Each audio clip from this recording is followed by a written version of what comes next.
Coucou tout le monde! Je vous retrouve aujourd'hui pour vous présenter mon matériel de coloriage. Je vous ai déjà présenté mes livres, il est temps de vous présenter mes feutres. Dans un premier temps, j'ai différents types de matériel. J'ai du feutre acrylique, des feutres à eau, des feutres à alcool, des crayons de couleur et les gel pens de Lango, mais je dirais que je le mettrais dans la catégorie feutre acrylique entre guillemets. Voilà. Je vais commencer par vous montrer les différentes gammes de feutres acryliques que j'ai. J'ai cette grosse boîte des Guangna 288. Je les ai depuis novembre. Et j'en ai déjà plusieurs qui ont décidé de rendre l'âme, malheureusement. Donc j'en ai déjà racheté 2, je vous les avais présentés lors d'un vlog. Mais au fil du temps, il y en a d'autres qui m'ont lâché, donc je vais devoir faire du réassort. Pour l'acrylique, j'ai aussi la petite boîte d'action. C'est une boîte qui s'ouvre comme ça. Et puis vous avez des teintes de couleurs dites normales, entre guillemets. Et en dessous, vous avez des couleurs métalliques. Donc c'est 24 feutres, c'est pas trop mal. Pardon. Je les utilise pas beaucoup en réalité parce que c'est vrai que vu qu'il n'y a pas beaucoup de couleurs, finalement j'ai plutôt tendance à aller vers les Guangna. Mais j'aimerais bien essayer de faire un coloriage avec ceux-là uniquement. Faut juste que j'en trouve un qui a eu très peu de couleurs demandées finalement. Ensuite, j'ai cette boîte de la marque HDL que je vous avais présentée lors de mon vlog, qui est un petit peu un dupe Guangna. Donc ils sont pas mal, honnêtement, ça fait l'affaire. Mais je sais pas pourquoi, j'ai l'impression qu'il y a un truc qui est un peu différent des Guangna. Je saurais pas l'expliquer parce que ça fait un petit moment que je les ai pas utilisés. Mais c'est la réflexion que je m'étais faite la dernière fois que j'ai colorié avec. Mais ça fait un très bon dupe quand on peut pas s'acheter une grosse boîte, qu'on veut juste quelques couleurs, etc. C'est vraiment pas mal. Et j'ai aussi ces 3 boîtes de Lango Brush. Une boîte de bleu, de vert et celle-ci qui est la Maillard. Je pensais que ce serait des bruns, mais comme vous l'avez vu dans mon vlog, ils sont plus, je dirais un petit peu vert couleur peau finalement. Enfin, ça fait pas du marron comme je m'attendais à trouver, donc j'étais un petit peu déçue. Mais ils me serviront, ne vous inquiétez pas. Et pour l'instant, j'ai eu une expérience moyenne avec ceux-là. C'est-à-dire que lors d'un coloriage, j'ai celui-ci de bleu qui s'est ouvert et pratiquement vidé sur le colo. Donc c'était pas top. Mais je leur laisse quand même une chance parce que ce n'est pas arrivé à tous les feutres. Et les personnes à qui j'en ai parlé n'ont jamais eu ce problème. Donc je pense que c'est juste ce feutre-là qui a eu un défaut et la partie qui tient la mine s'est retirée et puis ça a coulé quoi. Mais voilà, j'ai ces 3 petits paquets pour les Lango Brush. Ensuite, j'ai cette tour de feutres avec des tiroirs. Donc ceux-là, c'est les Nice Tea. Je crois que c'est les 132 ou 136, je ne sais plus exactement. J'essaierai de mettre les liens des produits que j'ai en description. En tout cas, les liens des produits que je retrouve. Parce qu'il y en a, genre par exemple les actions, j'aurai pas le lien, vous voyez. Et d'autres, je sais pas si les liens sont encore disponibles.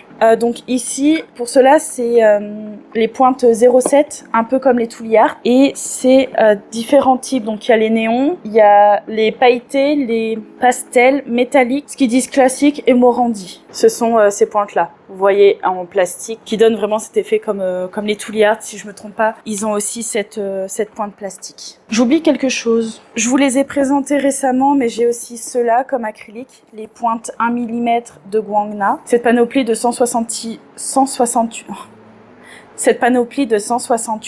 stylos. Je les ai déjà utilisés lors d'un coloriage et j'ai pas encore pris la main dessus. C'est-à-dire que ça fait un petit peu des traces finalement et j'arrive pas à utiliser, je pense, le stylo en sa pleine capacité et à l'utiliser correctement. Donc je vais aller m'en renseigner un petit peu avec des tutos de personnes qui ont l'habitude de les utiliser pour mieux m'en servir. Essayer de faire un petit peu moins de traces et de mieux gérer le débit de l'encre ou ce genre de choses. Et pour finir, dans la catégorie acrylique, il y a les fameux gel pens que je vous disais tout à l'heure, où je les range dans cette catégorie-là, même si techniquement c'est pas de l'acrylique. Donc c'est les Lango Gel Pen avec une mine qui fait 0,7 mm. Donc c'est vraiment des stylos à pointe très fine. J'avais premièrement acheté cette boîte-là où il y a les 207 couleurs. Ça se présente comme ça. Oups. Ce sont toutes les petites boîtes qui sont rangées par nombre de boîtes et compagnie. Et un peu plus tard, ils ont sorti ces 3 nouveaux paquets. Donc je les ai achetés sur Vinted, ceux-là. Mais vous les trouvez sur Temu, AliExpress, Amazon, je sais pas. Mais les sites asiatiques comme ça, vous les trouvez dessus. Shein aussi, je suppose. C'est le Grey Purple, Chinese Red et Soda Green Series, les 3 derniers qui sont sortis. Et puis après, ils ont fait, vous l'avez sûrement vu passer, la grosse trousse. qui va inclure les 207 précédents plus ces 3 paquets dedans. Et ils ont créé une numérotation cette fois-ci. Personnellement, j'avais fait ma propre numérotation. J'avais vu ça sur le compte de quelqu'un, mais je ne sais plus qui. À l'arrière du paquet, là, vous avez comme une sorte de numéro de série. Et donc, on prend les 2 derniers chiffres, ici 75, et ensuite on numérote les feutres de 1 à 9. Donc, ça fait 751, etc., etc. Pour ma part, c'est comme ça que j'ai numéroté mes feutres. C'est-à-dire que dans chaque boîte, je ne les ai pas reclassés. Les autres, ils sont plutôt bien rangés du plus clair au plus foncé. Ceux-là, vous voyez ici, c'est un petit peu mélangé. Je ne les ai pas touchés. J'ai pris le premier qui venait, 1, 2, 3, et je les ai laissés dans l'ordre actuel. C'est comme ça que j'ai numéroté les miens. Ma sœur a acheté la trousse. Donc, on a mis en commun nos stylos et on a comparé les couleurs, etc. Et dans mon nuancier, j'ai noté les chiffres qui sont indiqués dans sa boîte. Voici pour vous montrer un exemple. Donc moi, ceux de la boîte 67, eux, c'est les WH 170 quelque chose. Et parfois, il y a des numéros qui sont inversés. Par exemple, dans cette boîte, celui qui est le premier pour moi, c'est le 7e pour elle. Et donc, mon 7e, c'est son premier. Et ces deux-là sont inversés aussi. C'était pour vous montrer un peu l'exemple. Il y a certains stylos qui ne sont pas rangés de la même façon. Je compte refaire mon nuancier des Lengo parce que je ne veux plus avoir les nuanciers sous ce format. Je veux qu'ils aient tous le même format que mes autres nuanciers. Je vous en avais parlé lors d'une vidéo pack, celle de juin, je crois. Dans mon nuancier, j'ai les numéros qui correspondent à la trousse. Et au crayon à papier, je vais rajouter les numéros qui correspondent à la numérotation de mes boîtes actuelles. C'est-à-dire que lorsque j'écrirai mes codes couleurs pour les mettre sur les réseaux, je mettrai ceux qui correspondent à la trousse et non pas à mes numérotations personnelles. Fais tout tomber, casse tout, casse tout. En feutre acrylique, je pourrais rajouter aussi les grabis blancs que j'avais achetés pour faire des effets dans les Cozy Colo, ou parfois essayer de corriger un petit peu lorsque je faisais une faute dans un coloriage mystère. Il m'est arrivé déjà d'aller dépasser sur un numéro, et donc je prenais le blanc pour corriger un peu et remettre la bonne couleur ensuite. En fait, j'hésite entre le classer dans la partie acrylique parce que c'est de l'acrylique, et dans la partie autre matériel parce que finalement je l'utilise pas vraiment pour faire du coloriage avec. Je vous le présente maintenant. Voilà. On a terminé pour tout ce qui est feutre acrylique. Donc je vais passer à la catégorie suivante. Avant ça, on va ranger Unpoco. Maintenant, je vais vous parler de mes feutres à alcool. J'ai commencé le coloriage au feutre à alcool avec les Cozy Colo et j'avais acheté sur Amazon une trousse de plusieurs feutres qui me permettrait de démarrer. C'est cette trousse-là de la marque Nukido qui comporte 168 couleurs. Voici un peu la gamme de couleurs. Et il manque 9 couleurs ici parce que je les ai triées récemment et c'est des couleurs qui avaient séché. Et lorsque j'ai acheté la pochette, il y avait un feutre sec, donc je n'avais jamais pu l'utiliser. En fait, il était cassé, donc l'encre a séché dedans. Mais voilà, ça fait déjà une belle palette de couleurs pour commencer. Et surtout, pour débuter et savoir si le Cozy coloriage va nous plaire ou pas, c'est pas mal. Je les avais achetés, je crois, une trentaine d'euros. C'est pas excessif non plus pour la variété de couleurs et pour essayer. Et maintenant, c'est les feutres de mes petites sœurs quand elles viennent faire du Cozy coloriage à la maison, parce que je ne les utilise plus. Quand elles sont là pour colorier, je colorie avec ceux-là avec elles, et sinon, j'utilise une autre gamme que je vous présente tout de suite. La gamme suivante de feutres à alcool est un petit peu encombrante, enfin, un petit peu lourde, surtout quand on doit la porter. En fait, je me suis fait plaisir. Pendant le Black Friday, j'ai profité de l'offre et des réductions pour m'acheter les OUU 320. J'ai vraiment pris la grosse pochette. Mais je ne les laisse pas dans la trousse. J'ai acheté les rangements en bambou qui étaient proposés sur le site. Voici pour une première partie. Donc, je les ai rangés de cette façon par rapport à leur numérotation tout simplement. Au numéro de lettres, donc c'est un gros bébé. Les jaunes rouges et rouges, roses, etc., etc. Donc voici la première partie et la seconde partie, un peu plus petit. J'ai pas pris les rangements de la même taille. J'avais pris un grand et un petit pour les 320 feutres, ce serait suffisant. Et avec le recul, je me dis que j'aurais pu prendre par exemple 2 grands et dans les cases restantes, j'aurais pu mettre une autre gamme de feutres. Mais c'est pas grave, ça me convient pour l'instant. J'en suis très contente franchement. Honnêtement, je suis vraiment contente de cet achat parce que c'est vraiment une sacrée différence entre des feutres pas chers et des feutres chers. Alors bien sûr, j'ai pu me le permettre. J'avais fait en plus un paiement en 4 fois, ce qui facilitait avec des mensualités. Et c'est surtout que je m'étais fait plaisir, j'avais profité des réductions. N'hésitez pas, ils font souvent des promotions, que ce soit le Black Friday, les soldes, il y en avait eu à Pâques, à la fête des mères. Et il y a plusieurs occasions, donc n'hésitez pas à regarder souvent si jamais vous voulez acheter de la marque OUU. Vous n'êtes pas obligé de prendre le pack de 320. Ils font des packs plus petits, ils font des packs spécifiques peau, etc. Donc vraiment, vous pouvez prendre une petite trousse pour tester. Et puis si vraiment ça vous plaît et que vous voulez y mettre le budget et que vous pouvez vous le permettre, bah dans ce cas-là, n'hésitez pas. Maintenant, je sais qu'il y a plein d'autres marques de feutres à alcool, mais je ne les ai pas essayées. J'entends souvent parler des RTX, comme quoi elles sont vraiment super aussi. N'hésitez pas à regarder les vidéos de plein de coloristes pour avoir leurs différents avis sur telle ou telle marque et essayer de vous faire votre propre avis en achetant une toute petite gamme, une toute petite partie du feutre si vous pouvez vous le permettre et si vous avez envie de les tester. Mais pour ma part, en tout cas, je suis passée des feutres à une trentaine d'euros Amazon à ces 320 de OUU dont j'arrêtais pas d'entendre parler et j'ai vu la différence lors de mon premier coloriage. C'était assez lunaire, je me suis dit que c'était vraiment pas du tout la même chose. Hein. Et j'adore colorier avec les feutres OUU, ils sont très agréables. Un jour, j'aimerais bien essayer les RTX pour pouvoir me faire une idée en fait de la différence entre les deux s'il y en a, ou même d'autres marques, mais je n'ai plus du tout en tête les autres marques, je suis désolée. C'est les deux seules qui me pop là comme ça. Mais franchement, j'ai vraiment une bonne expérience avec les feutres OU pour l'instant. Voilà, trêve de blabla parce qu'on va y passer 3 jours. Ensuite, bah non, j'ai fini avec les feutres à alcool, j'ai que ces deux-là, c'est déjà pas mal. Hein. On va passer à la catégorie suivante. Kiona, tu laisses ça. Non, tu laisses. Pour la catégorie suivante, je vais vous présenter les feutres à eau. J'ai commencé le feutre à eau il y a pas si longtemps, je crois que c'était mars ou avril, quelque chose comme ça, et j'adore. Honnêtement, j'adore. J'ai commencé avec les Crayola Super Tips. Ils ont sorti une boîte de 150. Du coup, j'ai acheté la boîte de 150 pour avoir plus de couleurs. Elle est à 36 € de base. Et quand je les ai pris, il y avait une réduction et je les ai eu, je crois, à 29 ou 30 €, quelque chose comme ça. Je me rappelle plus exactement. Mais du coup, voilà, vous avez ces 150 couleurs-là.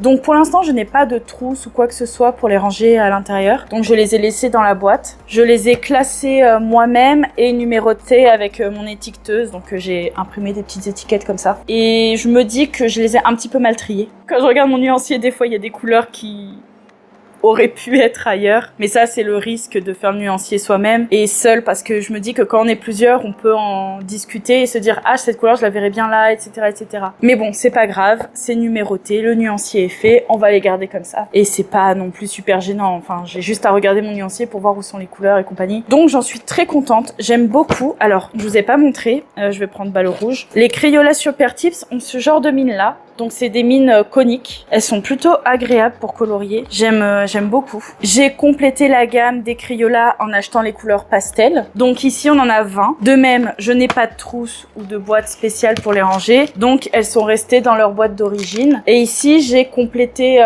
j'ai fait ma numérotation en partant de 151 jusqu'à 170 pour que ça fasse la suite de mes autres feutres. Et pas me dire faut que je mette un P1 pour dire pastel 1, etc. Non, au moins ça fait la suite en numérotation. Donc les couleurs sont très mignonnes aussi. De même, je suis contente de les avoir. Alors pour l'instant, je ne les utilise pas beaucoup honnêtement dans mes coloriages, mais je n'utilise pas encore toutes les couleurs des 150 non plus aussi, et donc ça dépend. Parfois, on a vraiment besoin d'une couleur claire et je viens chercher là-dedans. Et enfin, mon dernier matériel de feutre à eau que j'ai, c'est des OU. En fait, ils font des feutres à eau aussi. C'est les OU Pup. Mais je vous en ai déjà parlé lors d'une vidéo aussi. Bah quand je les ai reçus en fait, donc c'était sûrement dans un vlog, mon premier vlog je crois. Donc vous les avez déjà vus et ceux-là ont des pointes brush et fines. Donc une pointe brush comme ceci. Et de l'autre côté, la petite pointe fine, donc qui est très pratique pour les détails dans les coloriages mystères. C'est aussi pour ça que j'ai eu envie de les acheter, pour avoir vraiment ce petit côté précision dans un coloriage mystère. C'est super pratique et c'est aussi pour compléter un petit peu mon choix de couleurs, parce que finalement dans cette trousse là il y a des couleurs qui ne ressemblent pas à celles des Super Tips et ça me permet de faire un mélange des deux gammes et donc de trouver un peu plus facilement la correspondance de couleurs demandées. Et vous avez dû le voir, mais cette trousse contient 120 couleurs, ce qui est vraiment pas mal. Et j'aime beaucoup les utiliser aussi. Je préfère la pointe conique des Crayola Super Tips parce que j'ai l'impression que ça glisse un petit peu plus sur le papier. Mais j'aime beaucoup aussi utiliser les OUU. C'est juste que dans l'utilisation, ça a un rendu différent sur le papier dans le ressenti en fait. Le Crayola, on a l'impression qu'il glisse. Celui-là, on a l'impression qu'il est un peu plus sec. Enfin, c'est l'idée que je m'en fais en tout cas. Ça reste très agréable pour colorier, hein, attention. C'est juste que peut-être que les Crayola ont plus d'encre, un débit d'encre un peu plus fort finalement que ceux-ci. Je ne sais pas. Et après, j'entends beaucoup parler des Staedtler et j'avoue que ça me tenterait bien de les essayer un jour. Mais je profiterai d'un jour où ils seront en réduction. et où je me permettrai de les acheter. Là, c'est pas la priorité. J'ai déjà 2 gammes qui sont très bien. Mais c'est vrai que c'est toujours assez intéressant de pouvoir compléter un petit peu plus son choix de couleurs. D'autant que dans les feutres à eau, il nous manque un petit peu plus de couleurs que dans les acryliques, par exemple. Enfin, c'est l'impression que j'en ai. J'ai galère souvent un peu plus à trouver mes couleurs dans les feutres à eau que dans les acryliques. Enfin bon, voilà pour cette catégorie. Passons à la suivante. Je range au fur et à mesure parce que sinon, après, ça va être trop le bazar. Pour la catégorie suivante, ça va être très rapide parce que ce sont les crayons de couleur. Et j'ai uniquement la gamme... Je crois que j'ai bougé les crayons dedans. La gamme d'Action. Les Van B, comme je les appelle, parce que je ne sais pas prononcer... Blesvishk. On va s'arrêter là. J'avais vu quelqu'un écrire dans les commentaires d'une vidéo comment ça se prononce. Je l'ai lu et j'ai oublié. Je suis désolée. Donc si quelqu'un parmi vous sait quelle est la prononciation exacte, n'hésitez pas à nous l'écrire de façon phonique dans les commentaires.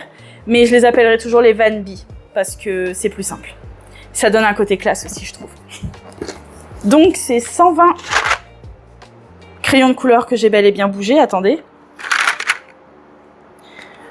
Je vous reprends d'ici peu. Hein. Yep. Oups. J'ai inversé de couleur, je crois, c'est pas grave. Donc, vous avez sûrement déjà beaucoup vu passer cette boîte. Il y a 3 racks de rangement pour, du coup, les 120 couleurs. Donc, on a un... Attendez, faut pas que je les fasse tomber, je serai très très mal. On a un nuancier ici, mais bien sûr, j'ai recréé le mien. Donc, on a les 2 petites languettes de chaque côté pour soulever le tiroir et passer aux couleurs suivantes. Voici les couleurs suivantes. Et le dernier, qui celui-ci ne peut pas être sorti de la boîte si je m'abuse. Il a l'air collé. Non. Oh non! Je n'avais pas essayé de l'enlever jusqu'à présent. On peut le retirer, mais les crayons tombent. Comme vous pouvez le voir, j'espère. Je suis désolée si je suis hors cadre. Je vais essayer d'éviter la catastrophe et je le replace. On va ranger le tout bien tranquillement. On va éviter de faire une catastrophe. Donc voilà, c'est la seule gamme que j'ai en ma possession actuellement. J'avais auparavant les Brutfuner 520, mais je les ai vendus parce qu'il y avait beaucoup trop de couleurs. Je les utilisais pas tant que ça et ils sont un peu plus secs que ceux-là. Et je préfère avoir une gamme réduite et des crayons qui glissent un peu plus gras, voilà, c'est ça le terme. Je les ai pas encore utilisés dans un coloriage, j'ai seulement utilisé crayon pour faire le nuancier, mais j'aimerais prochainement vraiment les tester dans un colo, les mettre en application, parce que je veux me mettre au crayon de couleur, c'est juste que j'ose pas, ça me fait peur. Attendez, je vais poser la boîte parce que je vais faire une bêtise. En fait, ça me fait un petit peu peur le crayon de couleur parce que je connais pas encore les techniques, etc. Donc il va falloir que je me pose un jour, que je regarde des vidéos de personnes qui utilisent et que je teste tout simplement. Donc je pense essayer dans mon livre de coloriage test dont je vous avais parlé, le Pose Cocooning. C'est là-dedans que je fais mes tests en général. J'avais d'ailleurs fait un coloriage au Brutfuner ici. Voilà. Et vous voyez, il y a aucune technique. Enfin, j'ai juste colorié finalement, comme un enfant, on va dire. J'essayais de pas faire trop de traces, mais j'ai surtout colorié comme un enfant. Et donc, je prendrai un coloriage là-dedans et je testerai ces crayons de couleur pour apprendre, pas à les maîtriser, mais au moins un petit peu des techniques ou comment bien faire un coloriage. Je vais pas me lancer dans des dégradés tout de suite. Je vais commencer par faire quelque chose de très basique. Mon but serait de faire au moins un coloriage là-dedans cet été, au crayon de couleur, parce que ce livre est juste sublime, je le trouve incroyable. Vraiment, je le trouve magnifique. Et c'est le seul livre de coloriage classique que j'ai, parce que c'est un type de coloriage qui me fait peur, comme je vous disais, parce qu'il y a vraiment besoin de réfléchir aux couleurs que l'on choisit, mettre les techniques, etc. Alors que le mystère, on suit les numéros, le cosy, c'est un peu YOLO, entre guillemets. Mais là, vraiment, j'ai l'impression que c'est quelque chose de plus réfléchi et qu'il faut déjà avoir une certaine maîtrise du matériel pour pouvoir faire quelque chose de beau dedans. Alors que forcément, mon premier coloriage au crayon de couleur ne va pas être beau, puisque je débute. Je m'améliorerai si je continue à utiliser ce médium. Mais le premier, je sais bien qu'il sera pas parfait, mais je serai déjà contente d'en faire un. Voilà. Je vous ai présenté tout ce que j'ai au niveau des médiums. Donc oui, mes feutres acryliques, les feutres alcool, les feutres à eau et les crayons de couleur. Je n'ai pas d'autre matériel que j'utilise pour colorier. Par contre, il y a du matériel annexe. Et ça, je vais vous le présenter dans la partie 2, dans la prochaine vidéo. Donc je vous laisse là pour l'instant. Je vous remercie d'avoir regardé jusqu'à la fin. Puis je vous dis à très bientôt. Bye bye!